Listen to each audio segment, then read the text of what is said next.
दोस्तों, कहानी के शुरू में हमें एक वीरान दुनिया दिखाई जाती है।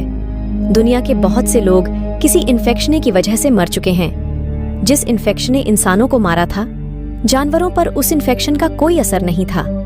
अब सड़कों पर ट्रैफिक नहीं रही थी, फैक्ट्रीज बंद हो गई थी। काफी अरसे तक पोल्यूशन ना होने की वजह से नेचर ने अर्थ को दोबारा से जिंदा कर दिया था। हर तरफ हरियाली फैलने लगी थी। इसीलिए जानवर इस एनवायरनमेंट में बहुत ही आराम से जिंदगी गुजार रहे थे। और वही कुछ लोग इस अर्थ पर अब जिंदा हैं, जो सर्वाइवल जाने जाते हैं। चंद इंसानों में से हम एक इंसान एडी को भी देखते हैं। वो बचपन से ही अपनी मॉम के साथ रहता था, पर वह इन्फेक्शन की वजह से उसकी मॉम भी मर गई। और वह सर्वाइव इसलिए कर पाया क्योंकि उसके अंकल बचपन से ही उसे सर्वाइवल वाली बुक्स भेजा करते थे, और उन किताबों की वजह से ही आज एडी सर्वाइव कर पा रहा है। वह अब अपने घर में नहीं रहता क्योंकि उसका घर एक कबाड़ बन चुका है। सिर्फ उसी का घर नहीं, यहाँ पर हर चीज ऐसी ही खराब हो चुकी है। वह अपने घर के बाहर एक छोटे से बंकर में रहता है। उसके पास खाने पीने का कुछ सामान तो है, लेकिन यह ज्यादा लंबे अरसे तक नहीं चलने वाला। इसीलिए वो हर रोज अपनी साइकिल पर बैठकर आसपास के इलाके में खाने और जरूरत का सामान ढूंढने के लिए जाता है। और इस काम के दौरान घरों के अंदर डेड बॉडीज का मिलना उसके लिए आम बात हो चुकी है। एडी भी अपने इलाके में रहने वाला एक अकेला इंसान है, और उसने अपना सारा इलाका छान लिया है। उसके इलाके में उसकी जरूरत का सामान जैसे अब खत्म हो चुका है। उसके पास सिर्फ एक साइकिल है। वह ज्यादा दूर भी नहीं जाना चाहता क्योंकि उसे डर है कि अगर दूर जाने पर उसे कोई इंसान मिल गया तो शायद वह भूख के मारे उसे ही ना मार कर खा ले। एडी बेचारा अपनी जिंदगी से बहुत ज्यादा बोर हो चुका था। वो टाइम पास करने के लिए मोबाइल भी नहीं चला सकता था क्योंकि दुनिया में बिजली भी नहीं रही थी और ना ही बिजली बनाने वाले रहे थे। उसके पास जितनी किताबें थीं उसने सारी पढ़ डाली थीं, और अब वो अपना टाइम पास करने के लिए गार्डनिंग करता है। काफी मेहनत के बाद वो थोड़ी सी सब्जियां उगा पाया था, और इसीलिए वो बहुत ज्यादा खुश था। रात में वह चांद के नीचे लेटा होता है कि अचानक उसे कुछ कुछ अजीब आवाजें सुनाई देती हैं। वो डर कर अपने बंगर के अंदर वापस चला जाता है। सुबह होने पर रूटीन के मुताबिक उसने अपनी साइकिल ली और वो जरूरत के सामान की तलाश में निकल गया। उसे एक घर की छत पर छोटा सा सोलर पैनल मिला, जिसे देख वो बहुत ज्यादा खुश हुआ। वो उसे घर लेकर आता है और उससे अपना फोन चार्ज करता है। फोन चार्ज होने के बाद वह गाने सुनता है, मजे करता है, जितना मजाक कर सकता था। इसके बाद वह फोन में ही अपनी मोम की वीडियो देखता है और बहुत ज्यादा उदास हो जाता है। वो काफी अरसे बाद अपनी मोम को देख रहा था, पर फिर भी उनसे बातें नहीं कर सकता था। वो ये वीडियोस तब तक देखता है जब तक उसका फोन बंद नहीं हो जाता। इसके बाद दोबारा गार्डन में जाता है तो पता चलता है कि रात में जो आवाजें उसे सुनाई दी थीं, वो जानवरों की आवाजें थीं, और उन्हीं जानवरों ने उसकी उगाई सारी सब्जियां तबाह कर दी थीं। ये सब देखने के बाद उसे कुछ समझ नहीं आता। उसकी सारी उम्मीदें अब खत्म हो गई थीं। वो अब इन सब्जियों के बीजों को इकट्ठा कर लेता है। वह इनसे दोबारा सब्जियां उगा सकता था, लेकिन दोबारा खाने के लिए इतने लंबे अरसे का इंतजार, ये सो उसे बहुत ज्यादा गुस्सा दिला देती है। और गुस्से में वह अपने ही पांव पर कुल्हाड़ी मार लेता है। उसके जख्म से खून भी निकलने लगा था, जिससे इन्फेक्शन होने का खतरा उसके अंदर भी बढ़ जाता है। वो मर भी सकता था। इसीलिए वो अपनी सर्वाइवल की किताबों में से कुछ तरीके निकालकर अपने लिए मेडिसिन बनाता है और अपने जख्म पर लगाता है। रात में वो अपने अंकल और आंटी की फोटो देखकर सोचता है कि यह भी तो जिंदा होंगे, इनकी वजह से तो मुझे सरवाइव करना आया है, और वो तो कितने अच्छे से सरवाइव कर रहे होंगे। वो अब सोचता है कि क्यों ना मैं भी इन्हीं के पास चला जाऊं। ऐसी जिंदगी शायद थोड़ी आसान हो जाए। पर एक साइकिल के जरिए यह काम करना मुश्किल था। वो पहले एक पूरा प्लान बनाता है। एक रोड मैप के जरिए एक रूट डिसाइड करता है, जिसको फॉलो करते हुए वह अपने अंकल के घर तक जाएगा, जिसमें भी 2 हफ्ते का वक्त लग सकता है। अगर सब कुछ सही रहा तो यह रात अब उसके लिए बहुत मुश्किल थी, क्योंकि उसे अपना घर छोड़कर जाना पड़ रहा था, जहां उसने काफी सारी चीजें जमा कर ली थीं। खैर, अगली सुबह निकल जाता है। वह सुबह से शाम तक साइकिल चलाता था। रात होने पर टैंक लगाकर सो जाया करता था, और जो उसके पास खाने पीने की चीजें थीं, उनका वह रास्ते में इस्तेमाल कर रहा था। और अच्छी बात यह थी कि अगर एडी को रास्ते में कोई बिल्डिंग मिल जाती थी तो कुछ चीजों का इंतजाम तो वहां से भी हो जाता था। 1 हफ्ते तक तो सब कुछ ठीक था, लेकिन एक रात जब वह सोकर उठता है तो देखता है कि हिरण उसका सारा पानी बर्बाद कर चुकी है साथ ही उसका सोलर चार्जर भी हिरण ने तोड़ दिया है, जिसकी मदद से वह अपना फोन चार्ज कर पाता था। यह देखकर उसे इतना गुस्सा आता है कि वह अपनी पिस्टल की सारी गोलियां फजूल में चला देता है, जिसके बाद वो खूब पा आता है कि यह उसने क्या कर दिया। वह आगे बढ़ता रहा और रास्ते में उसे एक रिवर मिली, जिसे देखकर वो बहुत ज्यादा खुश होता है, क्योंकि पानी का इंतजाम तो दोबारा से हो चुका था। पानी इकट्ठा करने के बाद अब वहां से निकला और एक कच्चे रास्ते के ऊपर चढ़ गया। साइकिल वो तेज चला रहा था। अचानक उसकी साइकिल डगमगाकर एक घड़े में गिर जाती है। ये घड़ा कुछ चीजों से ढका हुआ था, जिसका साफ मतलब यह था कि किसी ने यह ट्रैप बनाया था।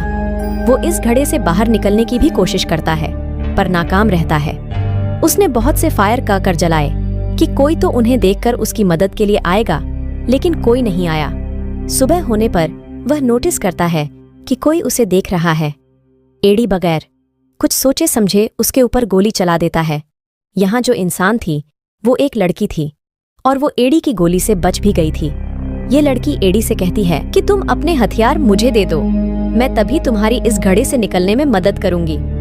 पहले एडी उसकी बात नहीं मानता, लेकिन जब उसे लगता है कि इसके अलावा उसके पास कोई और चारा भी नहीं है, तो वो गन्स उस लड़की को दे देता है। लेकिन वो इतना बेवकूफ नहीं है कि गोलियों के साथ उस लड़की को गन दे और वो लड़की उसे मार दे। गस लेने के बाद ये लड़की एवा एडी से कहती है कि तुम साबित करो कि तुम इन्फेक्टेड इंसान नहीं हो। इस बात पर एडी अपनी शर्ट ऊपर करके उसे दिखाता है। उसकी बॉडी पे कोई निशान नहीं था जो इन्फेक्शन की वजह से हो। एवा भी उसे अपनी बॉडी दिखाकर तसल्ली करती है कि उसे भी किसी तरह की कोई इन्फेक्शन नहीं है। एवा एडी को अब गड्ढे से बाहर निकाल लेती है और उसे गोलियां देने को कहती है, लेकिन एडी इनकार कर देता है। ये लोग सो जाते हैं और अगली सुबह जब एडी उठता है तो एवा ने उसके गले चाकू रखा हुआ था, उससे गोलियों के बारे में पूछ रही थी। एडी जैसे ही उसे गोलियों का बताता है तो वह गोलियां गन में डालकर वहां से भाग जाती है। एडी को समझ नहीं आ रहा था कि एवा ने ऐसा क्यों किया। अचानक ही उसे 3 इंसानों की आवाज आती है। ये समझ आ जाता है कि एवा इन्हीं इंसानों से बचकर भागी थी। इन तीनों आदमियों के पास हथियार थे और ये तीनों ही काफी जालिम लग रहे थे। इनसे बचने के लिए एडी घास के अंदर छुप जाता है, जबकि दूसरी तरफ एवा दरख्त के ऊपर चढ़ी हुई थी। उसने इन तीनों के ऊपर गन तनी हुई थी, जबकि इन लोगों को यहाँ पर एडी का कैंप नजर आ गया था। ये लोग पता चलाना चाहते थे कि आखिर इस कैंप में कौन रहा होगा। एडी सोचता है कि इस कैंप के मालिक का पता चलाते चलाते ये लोग सामने दरख्त पर बैठी एवा तक पहुंच जाएंगे।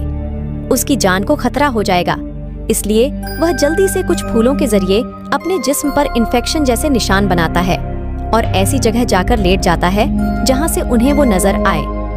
ये लोग जब उसके करीब आते हैं तो उन्हें लगता है कि एडी इन्फेक्शन की वजह से मर चुका है, यानी एडी का प्लान वर्क कर गया था।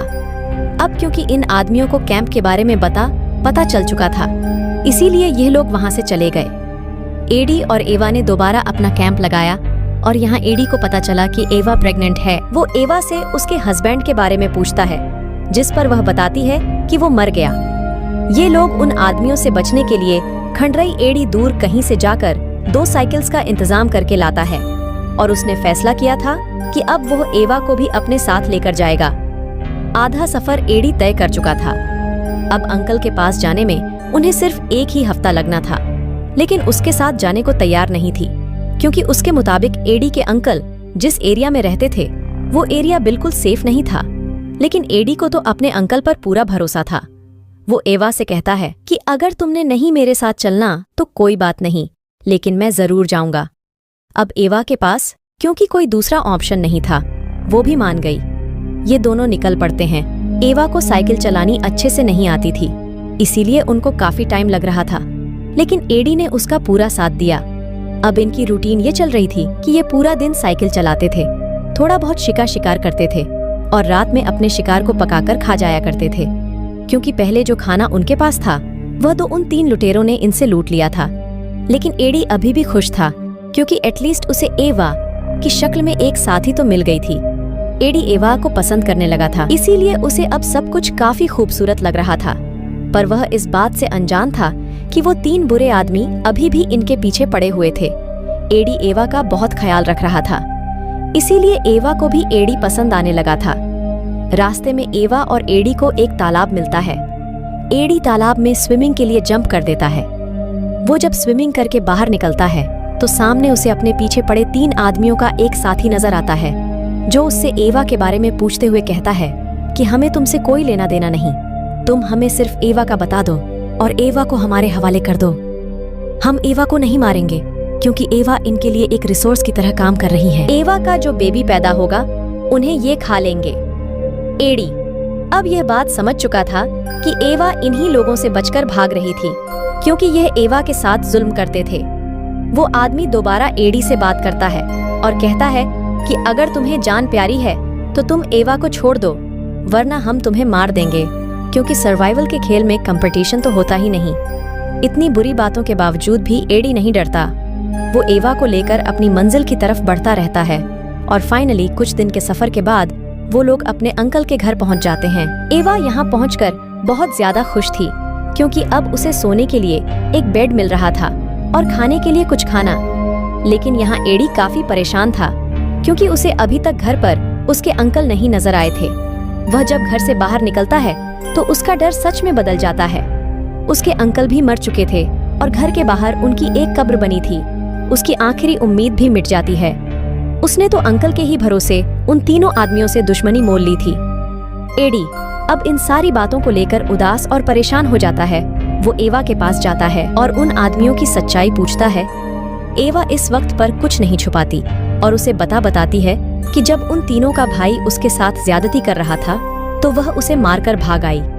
ये तीनों उनका पीछा करते रहे, लेकिन एवा ने एडी को कुछ नहीं बताया और इसीलिए इन दोनों के दरमियान एक लड़ाई हो जाती है।